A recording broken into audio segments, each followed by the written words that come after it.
जिस नेता ने ये स्वागत किया, निषाद जी बीजेपी से आए हैं अभी, कोई किसी को अपने घर पे बुलाए या अपने कार्यक्रम में बुलाए तो उस पर आप शर्तें रखोगे कि ये पकाओ ये मत पकाओ।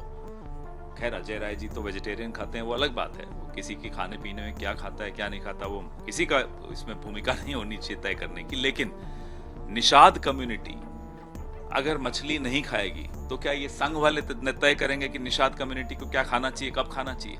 ये अपने आप को समझते क्या है? ये हमें आज तक नहीं समझ में आ रहा। ये हैं कौन जो हर एक के लिए तय करेंगे कि मुसलमान को हिजाब नहीं पहनना चाहिए, निषाद को मछली नहीं खानी चाहिए? कौन हो भाई? क्यों?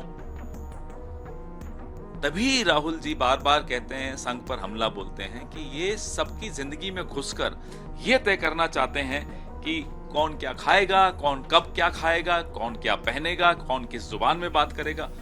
ये तो नहीं चल सकता।